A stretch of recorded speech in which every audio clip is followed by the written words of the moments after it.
Hi, Emirates is finally hiring again, and they're coming to Seoul, Korea on July 21st and 22nd. They are coming for an invitation-only assessment, so make sure you put in your resume ahead of time for that invitation. My first interview, I did not make it, but a couple of months later, I made it in KL, Malaysia, and I wanted to share some of the tips and tricks that I did that helped me get into Emirates. So here we go. Number 1, pimp out your resume. Add a little color, organize it differently. Make it easier for the person reading it to see your resume. What I did was I added red borders to highlight my different sections, and I had a work experience corner and education experience corner.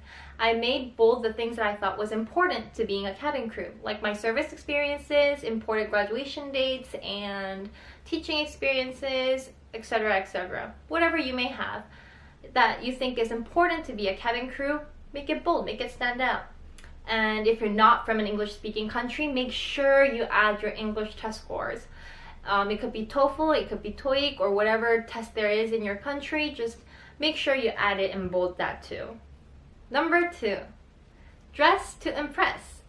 If I was the assessor, I would want to choose someone who already looks like a cabin crew compared to someone who's unprepared. And I came up with a list that might help you. First of all, jewelry. Keep it to the minimum. Emirates standard is 1 pair of earring, either pearl or cubic, 1 to 2 rings on the same finger, and always wearing a watch. Either a brown leather band or a black leather band. If it's metallic, make sure it's very subtle and clean. And it doesn't matter if it's a normal watch or a digital watch, as long as it fits the strap standard. Number 2, hair and makeup. There's a lot of YouTube tutorials out there about how to do your hair and makeup the Emirates style. So watch those, study those, try it at home alone, and see what suits you the most. But do something that you're comfortable with. I look the best in a French braid, but I didn't know how to make it look neat and tidy. So I gave that up and I went for the normal bun. And having that normal bun, I was able to put all my baby hairs up with a little bump on top, and that also took practice. It doesn't happen in one day. So try it at home. Makeup wise, everybody's makeup is different. But don't have glitter on. Make sure it looks professional and sleek, and make sure it looks like you put makeup on. And wear red lipstick. Why not dress like every other cabin crew?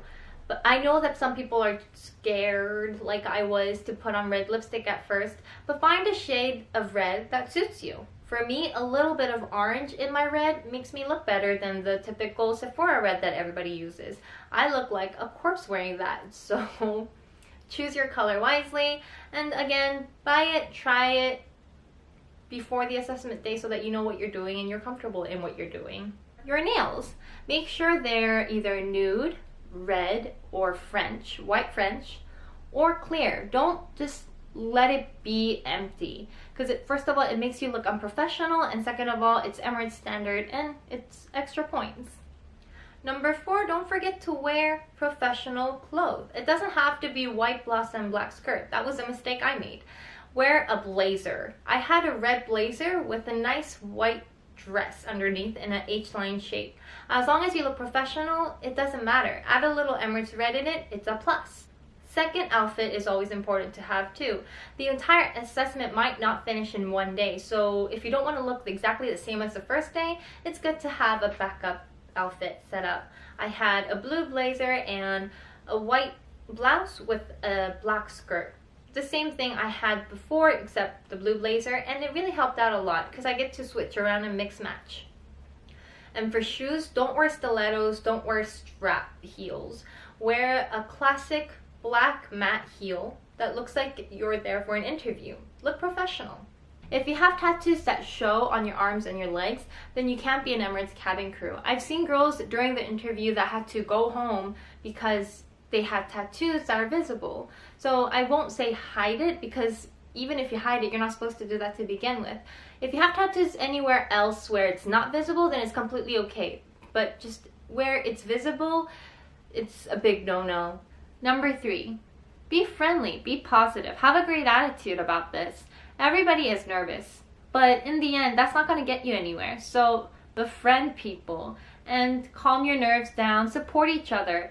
And that's a great image to have. If the assessors do catch you having fun, not being loud and obnoxious, but being fun, then it's always a plus. It means that you can work under pressure. It shows how empathetic and kind you are. It shows that you can befriend anyone, and that's a very big plus for the job, especially during group assessments.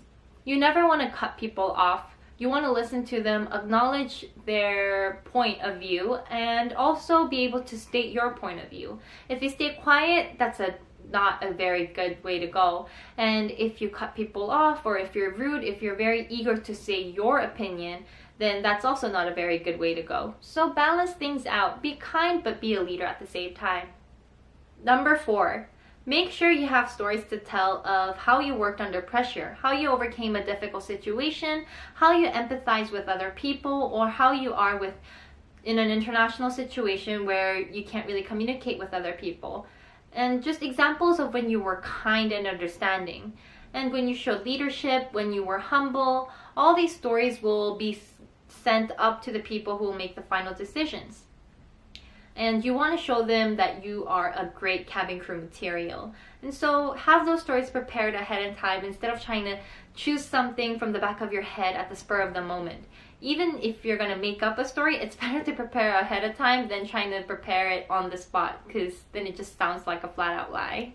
Number 5, prepare all your photos and documents ahead of time and make sure they're up to Emirates standard.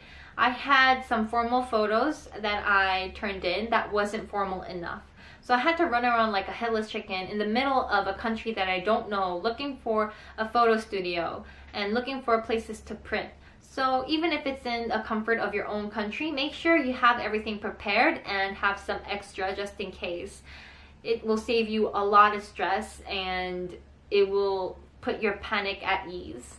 These were my tips and tricks, all condensed into 5 points. And I know there's so much more to talk about. If you have any questions, please let me know. I'll be glad to help you out. And I hope y'all good luck. And if you are not trying for Emirates, thank you for watching anyways. And bye!